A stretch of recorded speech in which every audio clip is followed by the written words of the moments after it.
उत्तर प्रदेश के फर्रुखाबाद से भाजपा सांसद मुकेश राजपूत ने भारत सरकार द्वारा लाए गए बजट को लेकर प्रेस वार्ता किया।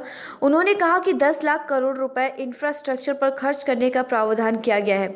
सांसद मुकेश राजपूत ने पाकिस्तान पर चुटकी लेते हुए कहा कि यह गौरव की बात है कि आज पाकिस्तान के लोग हमारे प्रधानमंत्री नरेंद्र मोदी की तारीफ कर रहे हैं। फर्रुखाबाद शहर कोतवाली क्षेत्र लकूला स्थित एक सभागार में भारत सरकार द्वारा लाई गई बजट को लेकर बीजेपी मुकेश राजपूत ने प्रेस वार्ता की और कहा कि भारत सरकार द्वारा जो बजट पेश किया गया है जिसकी जानकारी यहां के लोगों तक पहुंचे।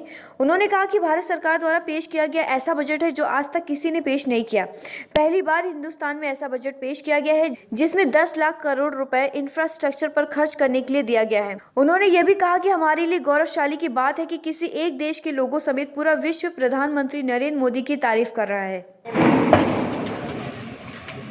अपने यहाँ जो सेप्टिक टैंक और नाले होते थे उसमें हमने देखा अक्सर आती है सूचनाएं, सेप्टिक टैंक में 4 मजदूर घुसे और चारों ही मृत पाए गए, या उसमें नाले में सफाई करने गए गैस की वजह से। तो जितने भी हमारे सेप्टिक टैंक हैं या नाले हैं उनको अब मानव रहित मशीनों से वो साफ होंगे, किसी मानव से साफ नहीं किए जाएंगे।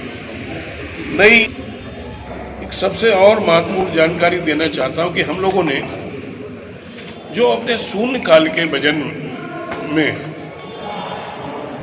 मैंने सदन में शीतकालीन सत्र में डाकघर की अल्प बचत योजनाओं और अधिक आकर्षक बनाने की आवाज शून्यकाल में उठाई थी, जिसे देश की यशस्वी वित्त मंत्री ने अच्छता स्वीकार करते हुए डाकघर की अल्प बचत योजनाओं की ओर से अधिक आकर्षक बनाने के लिए निम्नलिखित कदम उठाए वो बताना चाहते हैं। हिंदुस्तान में स्वास्थ्य सेवाओं के लिए 157 नए नर्सिंग कॉलेज भी खोले जाएंगे। 100 जितने महाविद्यालय अपने हैं, 157 महाविद्यालय हैं, उनमें सभी में नए नर्सिंग कॉलेज भी खोले जाएंगे, जिससे है कि जो अपना पैरामेडिकल का जो स्टाफ है वो कम है। हमारे पास में हिंदुस्तान में पैरामेडिकल का जो स्टाफ है बहुत कम है, ना के बराबर है। उनकी पूर्ति करने के लिए जब डॉक्टर्स बनेंगे, डॉक्टर्स के साथ साथ में ट्रेंड नौजवान जब तक नहीं होंगे तो तब तक पेशेंटों की देखभाल नहीं हो सकती है। तो इसलिए 157 एक साथ 157 नए पैरामेडिकल कॉलेज बनेंगे।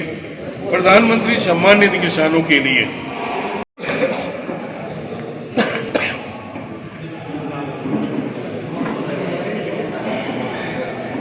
इसी तरह 5G सेवाओं पर आधारित एप्लीकेशन विकसित करने के लिए 100 लैब्स स्थापित किए जाएंगे।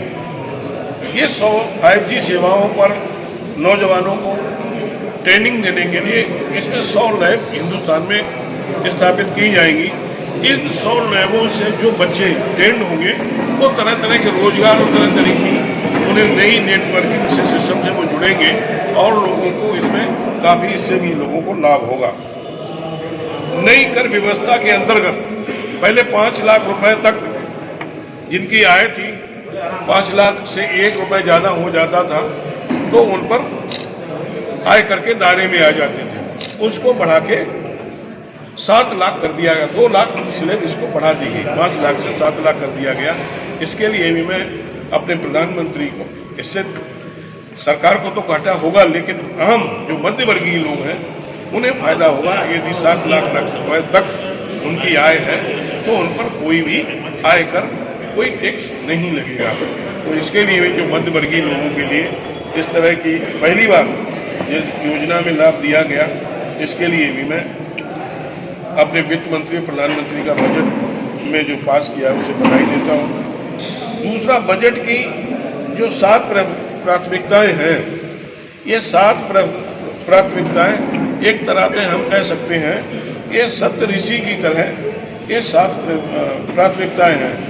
ये बजट जो है समावेशी विकास, इसमें समावेशी विकास भी दिखता है। अंतिम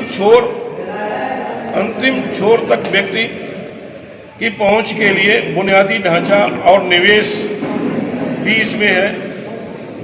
नियत क्षमताओं का विस्तार भी है, हरित विकास भी है, युवा शक्ति है तथा वित्तीय क्षेत्र में भी इसमें ये सप्त ऋषि जैसा ये बजट है, इस बजट की जितनी भी प्रशंसा की जाए, और इसका बजट का हमने ही नहीं, पक्ष के लोग नहीं, विपक्ष नहीं, पूरे विश्व के लोगों ने इसकी सराहना की गई है। क्यों? हिंदुस्तान को आत्मनिर्भर भारत बनाने के लिए इस बजट की आवश्यकता थी। इस बजट से लोगों को रोजगार मिलेंगे, किसानों को उनकी आमदनी भी बढ़ेगी, नौजवानों को रोजगार मिलेगा, व्यापारियों को अपना उत्पादन बेचने के लिए मार्केट मिलेगा, विश्व के लोग भी यहाँ पर अपना निवेश करने आएंगे। इसी तरह का बजट हमारे उत्तर प्रदेश के यशस्वी मुख्यमंत्री ने भी पेश किया है।